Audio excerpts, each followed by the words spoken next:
Bonjour Dino. Bonjour Marie. Je vais te poser quelques petites questions pour que tu nous parles de ton travail, de ton art, de ta venue à Narbonne, puisque tu n'es pas originaire de Narbonne. Non, c'est vrai, non. Alors première question, d'où viens-tu? De Paris. Voilà. Je suis parisien et je suis venu dans le Midi dans les années 70. Est-ce que tu pourrais nous parler du démarrage de ta peinture, quand l'envie t'est venue? Eh bien, l'envie est venue de peindre tout petit déjà.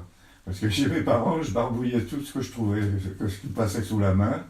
Je me souviens très bien d'avoir une sculpture en pierre qui était sur le buffet, ça se faisait à l'époque. Et dans l'après-midi, je l'ai peint en rouge et bleu. Et quand mes parents sont arrivés, ils étaient très déçus quand même. Un artiste en particulier, ça a influencé pour te... Alors c'est lancer Nicolas dans la de Staël qui m'a énormément influencé. Sa peinture aussi. J'étais très sensible à sa façon de travailler. Et puis c'est un être passionné d'ailleurs qui est mort d'amour. Quel est le peintre que tu admires le plus, Dino?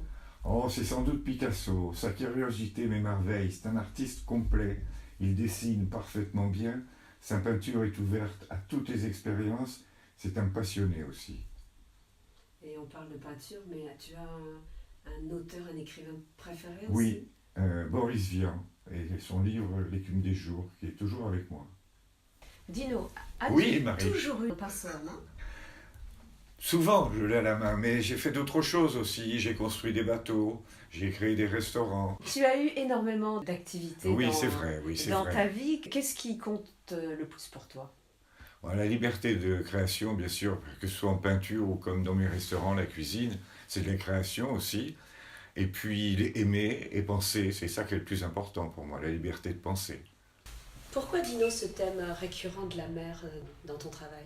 La mer, parce que pour moi, c'est une passion, et la mer, c'est une fascination. Je l'ai découvert très tôt, à Belle-Île-en-Mer, justement, et ça m'a toujours fasciné. En plus, c'est une source de vie. La couleur m'a fasciné, le bleu est magnifique. Il y a une anecdote, j'étais sur une plage au Sénégal à regarder la mer, et derrière, il y avait une petite guinguette.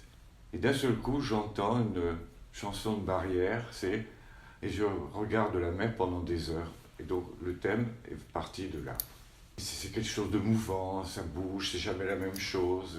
Comme dit d'ailleurs l'écrivain Belloc, tout ce qui relève de la mer est profond et définitif. Dans la mer, on se découvre, on apprend à se connaître en mer. Et on est aussi d'ailleurs aussi bien au-dessus de la mer qu'en dessous de la mer. Quand on est dans la mer, on a l'impression de revivre. C'est une forme de liberté extraordinaire. C'est dur aussi la mer. Il faut lutter, mais il faut être avec elle. Il ne faut pas aller contre elle. C'est un peu comme dans la vie. Nous sommes dans ton atelier. Considères-tu la peinture comme un travail? Non, j'ai jamais considéré que je travaillais dans aucune de mes activités parce qu'en fait, tout ce que j'ai fait, je l'ai fait par plaisir. Donc, ça ne peut pas être un travail. Et tu peins toujours Non. à l'atelier? Toujours à l'atelier, toujours en intérieur. Tu as des couleurs favorites? Oui, le bleu et le rouge, considérant que le blanc et le noir ne sont pas une couleur.